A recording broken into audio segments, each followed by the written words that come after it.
Welcome to another exciting episode of Many Hats of Business, the podcast.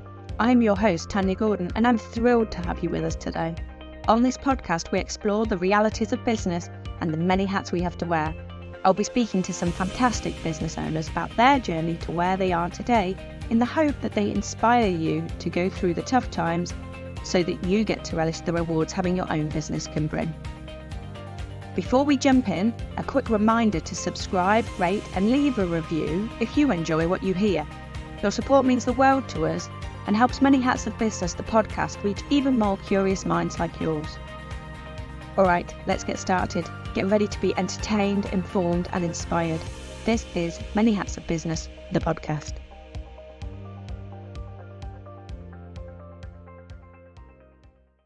Welcome to the first Tanya Talks episode of Many Hats of Business, the podcast. On these short episodes, I'm going to be talking around some of the things I hear from business owners all of the time and giving you tips around those topics so that you can feel like the success that you are. This first one is titled, Business is Harder Than I Imagined. So today I'm going to talk around that. Before I do that, can I just say a heartfelt well done, because being in business is one of the bravest things that you can do. And as a business owner, we take all of the risk. There's no such thing as guaranteed pay, sick pay, holiday pay, or well-being or a grievance policy, unless we account for some of those things. And I strongly advise you do work out your pricing to allow for sick and holiday pay, by the way, but I'll come into that another time. Also, income protection is very advisable too, as it's tax-deductible business expense and it's an insurance in case you do get sick. And I can point you in the right direction should you not have this in place. So, as I was saying, well done for being brave enough to go for it and start a business in the first place. Not everyone does. I think sometimes in business we can assume that anyone could do it. And whilst I do believe anyone can do it, not everyone does do it. So if you're one of those people that doesn't pat yourself on the back enough, maybe now's a good time to start. And you might be finding out that elements of building your business is harder than you thought. And in truth, there aren't many, really I'd say any, business owners who come into business fully prepared for the journey. There's so many unexpected things to deal with. You know, take COVID, for example. None of us prepared for that. In the corporate world, you might have risk registers in place, but a small business world, very few people translate some of these documents as there just isn't the time. And even the corporate world, a lot of them didn't account for a massive pandemic. So, you know, if they didn't, why were we expected to? We weren't. But we really do have so many hats to wear. And I think sometimes in small business, it just comes down to the fact we haven't got time to wear them all as well as we could.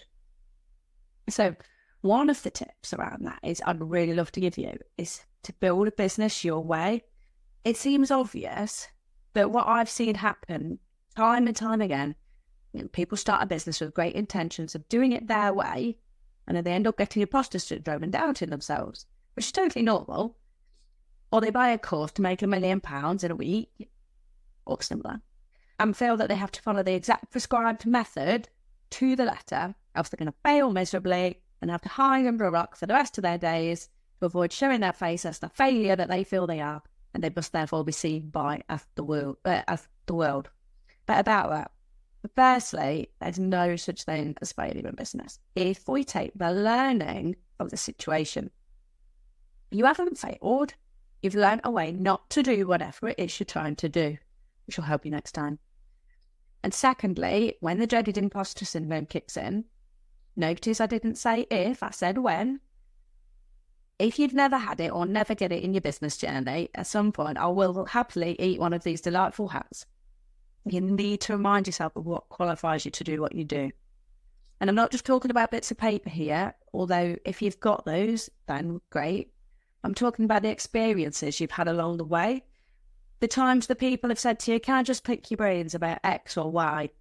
The times you've made someone's situation better by advice that you've given. The times you've helped somebody by doing what it is you do. And also remind yourself of your why. Why are you doing this business journey? it can help when the imposter syndrome kicks in.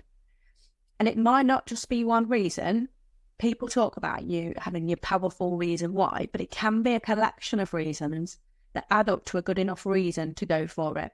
You don't need to feel compelled to have some life-altering why, as long as it means something to you, because it's your business journey, no one else's. And it isn't a competition, so it doesn't matter if, my why doesn't have to be better than your why. I've always been one of those people that doesn't have some great compelling why. I didn't have terrible childhood or anything like that. For me, it's very much around, I want to be able to go and pick my kids up from school and go to sports days and things like that. Although when I'm at sports days, sometimes I moan about them. Because my mum did it for us. So I've always wanted my business to be flexible around my life and not be working all the time. That's what I've done. So back to building your business your way. What bits of your business don't you like? What do you want to get rid of? And can you? It is your business, so the answer is yes. Sometimes a fantastic little word yet comes into play here. So you might not be able to get rid of it yet, but once you know what it is, you can work towards that. You might hate an element of your business, whether it's admin, sales, marketing, social media, content planning, whatever it is. And as your business grows, you can't do everything yourself anyway. That is a fact. You just can't. So the first thing to outsource or hire for is the bits you don't like. You might not be in a position to do it yet, but if you can create that plan and work towards it with a renewed sense of purpose to ditch that habit that you don't enjoy, it will be quite motivational for you. I'm a huge advocate of learning basic skills in all areas of our business because it means that you're likely to get better experience when you delegate or outsource the tasks. We're able to be more precise about what it is we need doing and how we want it done, and we have a decent understanding of the thing. You might even grow to like that dreaded task anyway, the more your knowledge grows, which is a win-win in anyone's book. I talk around making our websites work for us quite a lot, as many of you all know. And the reason for that is so many people I meet in business, they get a website created and expect that then they will start getting it work straight away from the website. And I find it really upsetting on their behalf because it is demoralising when you've waited ages to get your website live. Most people don't deliver it as quickly as they say they will. And then you have to approve it. And very busy at that time, it takes a while. And you've got this pretty website that is everything you wanted, but then nothing happens and you don't get orders from it. It's really a disappointing time. But the facts of that are web developers don't usually include SEO. But if it's your first rodeo, you don't know that it's not all part of the same package. You don't even know that it's a thing, which is totally normal.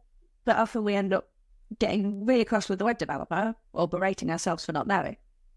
And so, because it's always worked very well from our lead generation point of view, if you don't know, when I was 19, I otherwise was going to have to do cold calling. And whilst at the moment you may look at me as full of confidence and I host a podcast, the me 18 years ago was less keen.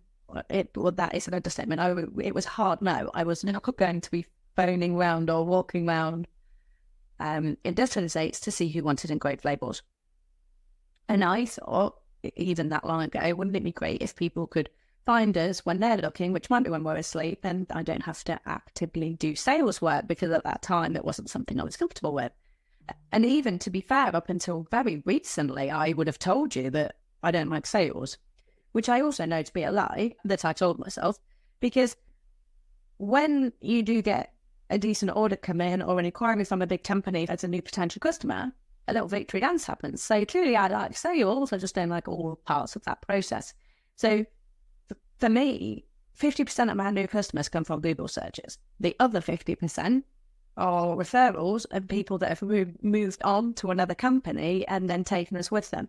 So I think we can overcomplicate business a lot, because essentially if you're providing a product or service that is needed at a fair price and you've got a very good service, people are going to come back and use you again. And they're also going to recommend you. We can talk more around getting that process to be better and asking for those recommendations as well. But they do happen organically if you have a bit more patience with things. So I hope you found this episode useful, and I'll be back next time talking about wanting a business for freedom, as many don't feel that they're getting the freedom that they wanted in business, and that's why they did it for, and that's something we really need to rectify. So see you next time. Thank you for joining us for this episode of Many Hats of Business, the podcast. Your support means a lot to me. If you enjoyed the show, please share it with your business friends as they may find it useful too. If you hit the follow button, you'll be first to know when a new episode lands. See you next time.